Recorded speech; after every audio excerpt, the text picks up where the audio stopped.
Well,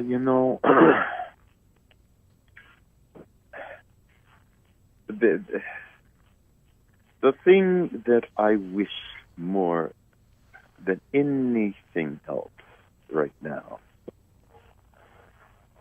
is for just a whole system of Afrocentric schools. They are so necessary. And of course, I know, Al, you know this as well as I do. All the pros and cons, particularly the cons, for all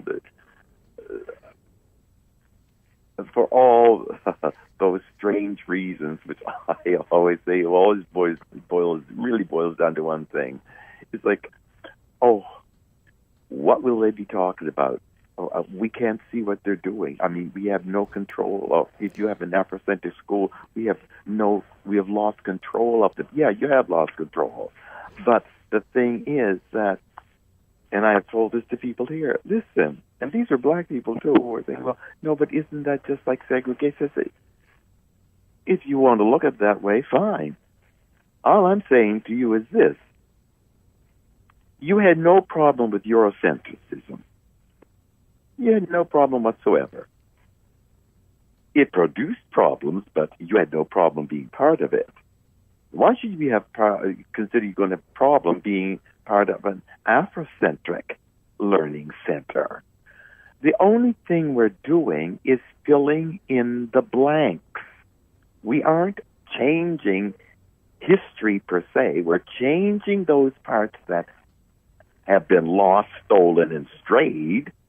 But ultimately, what we're doing is filling in the blanks. And they can only be filled in through Afrocentric eyes because they were left out by Eurocentric eyes. That only makes very simple sense to me. So what's the fear? Well, the fear is that, many people are suffering from Stockholm syndrome. That's what it is. And the salvation is in going back to the source. And since we are the source, that's not being egocentric, that's just being factual, then go to the source. And where you find that you have to replenish the pot, then do that. That's what we have to do. Now,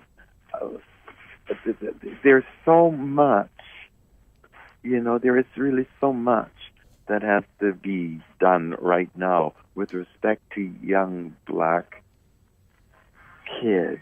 And by that, I simply mean they are caught in the midst of the storm. And so it has to take us who have been in the storm to show them how to find shelter. And finding shelter is done in a number of very specific ways. And certainly, it is the Afrocentric school, because what people have to understand that in an Afrocentric school, you should be learning far more than just the academics. You would learn how your mind has been shifted, reshaped.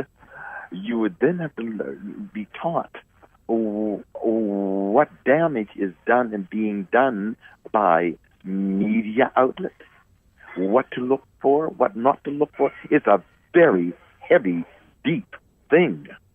And so when I tell this to people too, I say, we're not talking just about teaching academic subjects. No. We are talking about restructuring how we think. And how we think has to come from an Afrocentric perspective if we're going to get whole again. With the young black gays, there's an added thing. There always is this. I can say all the same things that I would say to a young black straight person, but then I have to take into consideration with the young black gay that they are also dealing with the first confrontation of these emotions. So they can be involved with somebody whom I am telling them has to be looked at in a different way. And those words, when placed up against that, those words are walking on very, very, very dangerous and slippery ground. So we have to get past that. And that's a long, hard thing. Mm-hmm. The whole, the personal emotional thing. It's sometimes I just shake my head and say, oh my God, I don't know where to begin.